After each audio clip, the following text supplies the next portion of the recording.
Hello guys, আসসালামু আলাইকুম। Welcome to my Facebook page and my YouTube channel rule 0.2। তো আজকে আমি কথা বলবো ইঞ্জিন ওভারহিট নিয়ে। আর ইঞ্জিন ওভারহিটের কারণে আপনার বাইকের কোন কোন সমস্যাগুলো হতে পারে এগুলো নিয়ে কথা বলবো। তো চলেন ভিডিওটা পুরোটা দেখি।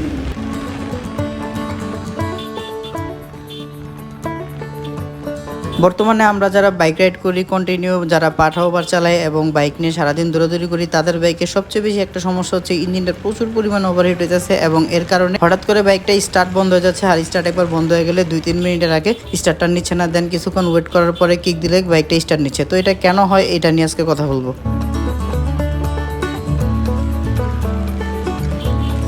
বর্তমান সময় আমরা যারা কন্টিনিউ বাইক চালাই তাদের আমরা কি করি, সারাক্ষণ বাইকটা চালাতে থাকি। দেখা গেছে বাইকের কোনো রেস্ট আমরা দেই না। তো নিয়ম হচ্ছে একটা বাইক রাইড করলে 30 থেকে 40 কিলোমিটার চালানোর পরে অ্যাটলিস্ট আধা ঘন্টার জন্য হলে একটা বিরতি দিতে হয় ইঞ্জিন একটা রেস্টের জন্য। তো আমরা যারা পাঠা ওভার চালাই হয়তো বা কোনো কারণে আমরা এটা দিতে পারি না, কিংবা সময়ের তাগিদে হোক কিংবা পেটের তাগিদে হোক, আমরা কন্টিনিউয়াসলি জাস্ট টাকার পিছনে দৌড়াই, কিন্তু আমরা এই মেশিনটার কোনো যত্ন আমরা করি না, কিংবা মেশিনের টেক কেয়ারের জন্য যেটা দরকার ওইটা আমরা দেই না। আসলে এটা একটা বিষয়। তো আরেকটা বিষয় হচ্ছে যে ওই রানিং অবস্থায় যারা কন্টিনিউয়াসলি বাইকটা চালাচ্ছেন, হ্যাঁ, তো আপনি যখন যেমন আমার উদাহরণই দিই, আমার দেখা গেছে 1000 কিলো বাইক চালাইতে আমার 3 মাস সময় লেগে যায়, কারণ কি আমার এতটা বাইক চালানো পড়ে না। কিন্তু আপনারা যারা পাঠা ওভার চালান তাদের দেখা গেছে 1000 কিলোমিটার বাইক চালাইলে 1 সপ্তাহের ভিতরে চালাই ফেলতেছেন। প্রতি সপ্তাহে দেখা গেছে আপনারা ইঞ্জিন অয়েল পরিবর্তন করা রিজনে উঠে। আপনি যখন 100 কিলোমিটার একটানা চালাবেন তখন বাইকের এক ধরনের প্রবলেম হবে, আর 100 কিলোমিটার যখন আপনি 5 দিনে চালাবেন আপনার বাইকের কন্ডিশন কিন্তু আরেক ধরনের সেফ দিবে আপনাকে। তো যারা কন্টিনিউয়াসলি বাইক চালান তাদের ক্ষেত্রে এই জিনিসটা হাইলি মেনটেন করতে হবে।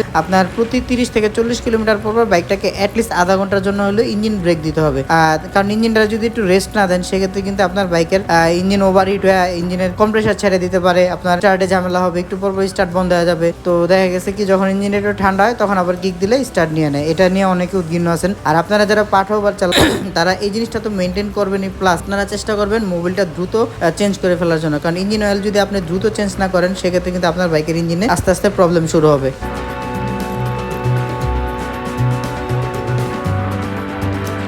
আরেকটা জিনিস, রানিং স্টার্ট বন্ধ হওয়ার পিছনে আরেকটা কারণ রয়েছে। এটা হচ্ছে আপনার বাইকের প্লাগের অবস্থা যদি খারাপ থাকে সেক্ষেত্রে বারবার স্টার্ট বন্ধ হতে পারে, এবং আপনার বাইকের ক্লাসের অ্যাডজাস্টমেন্ট যদি সঠিক না থাকে সেক্ষেত্রে আপনার বাইকের স্টার্ট বন্ধ হতে পারে, এবং আপনার বাইকের টিপিটের অবস্থা যদি সঠিক না থাকে সেক্ষেত্রে কিন্তু বারবার আপনার স্টার্ট বন্ধ হতে পারে, আপনার আরপিএম আপ ডাউন হতে পারে, যার কারণে এই প্রবলেমগুলো আপনি ফেস করতে পারেন।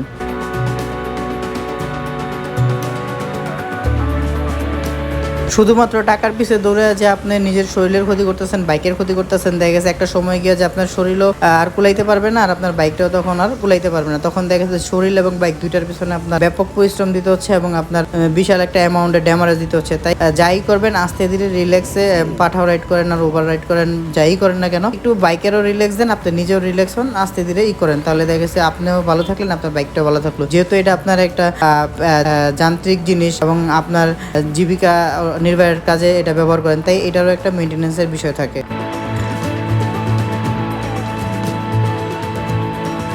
আশা করি আমি যে বিষয়টা আপনাদেরকে বুঝাতে চেয়েছি আপনারা বুঝতে পারছেন। চেষ্টা করবেন ওইভাবে বাইকটাকে মেনটেন করে রাখার জন্য। সবাই ভালো থাকবেন, দোয়া করবেন আমার জন্য। আমি শারীরিকভাবে একটু অসুস্থ। পরবর্তীতে আপনারা কোন ধরনের ভিডিও দেখতে চান কমেন্টসের মাধ্যমে জানান, আমি চেষ্টা করব ওই ধরনের ভিডিও দিয়ে আপনাদের পাশে থাকার জন্য।